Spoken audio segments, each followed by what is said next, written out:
Welcome to our book club on Paul and Stephen. In this book club, we shall find therapeutic features, some that will not only cover the history of the book, the story behind it, but mostly give you exercises so you can, you alone or with your group, meditate on personal things, and with that, find some therapeutic tools to live and lead a better life, inspired in this book that is actually the bestseller of all Spiritist books, Paul and Stephen. This book was written in 1941 through the hands of the Brazilian Spiritist medium Chico Xavier, the Spirit author Emmanuel. And Emmanuel himself, now in our first session, talks in the preface of the reasons why he compiled such masterpiece. Why hundreds of pages dedicated to the history of a man that we already know, of his history that is said in the Bible? Well, first and foremost, let's talk about the historical and religious background of the times.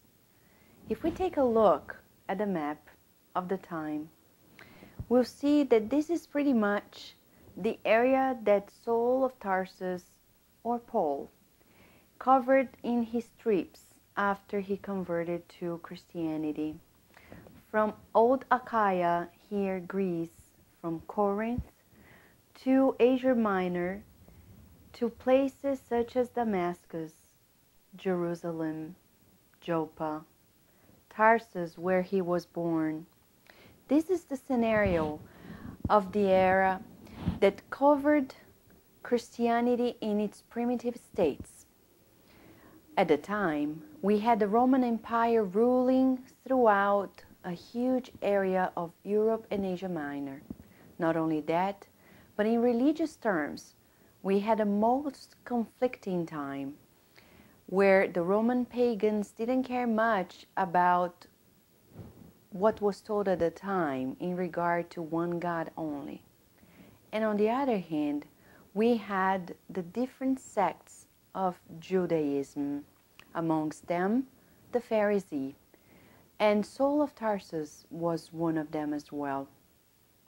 So when we talk about it, what do you know about Saul of Tarsus? This is our first question.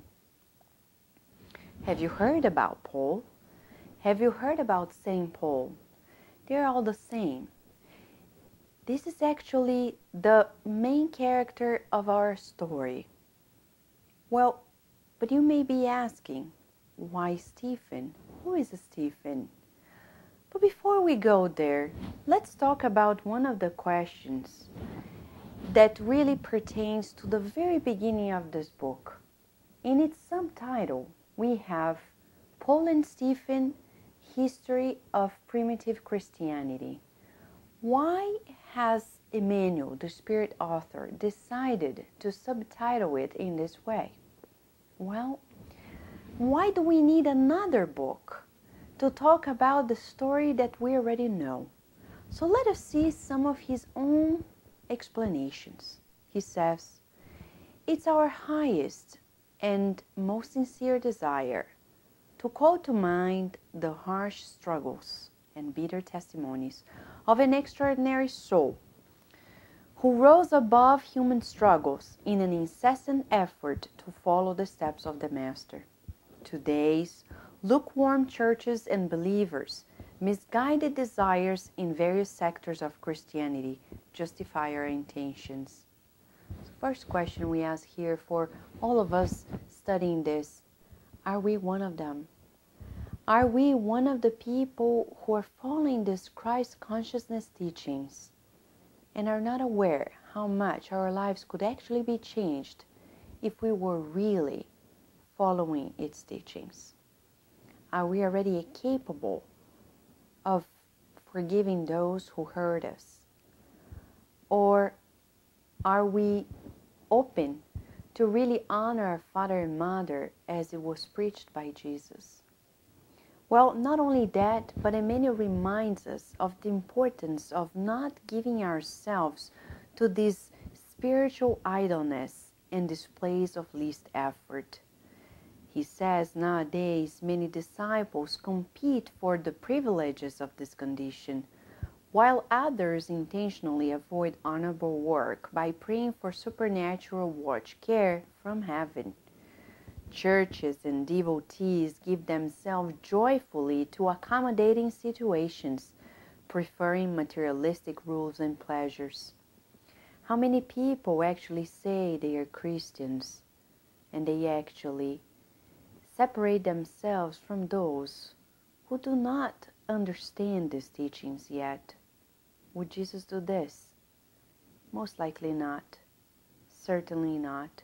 So here's the calling of Emmanuel, so we can reflect on the life of the man, the people at the time of primitive Christianity, who really followed the steps of the Master and changed not only their lives, but the lives of all of us.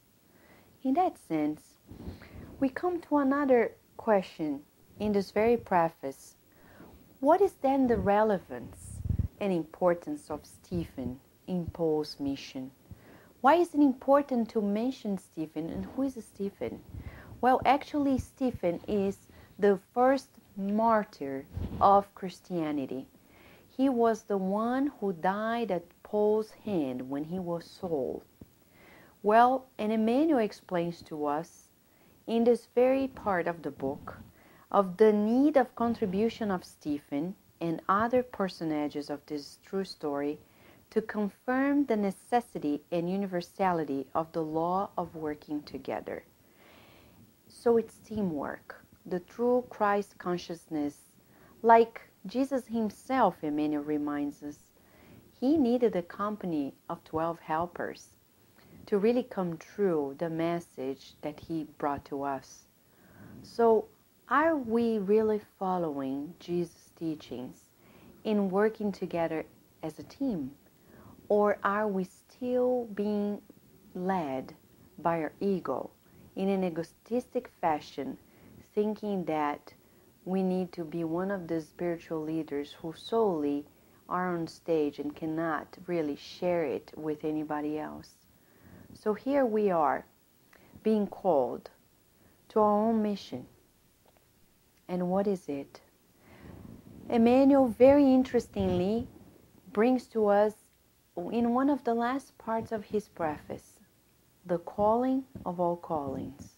He says, well, Soul himself is this unforgettable weaver and tent maker. He indeed had his own divine ministry.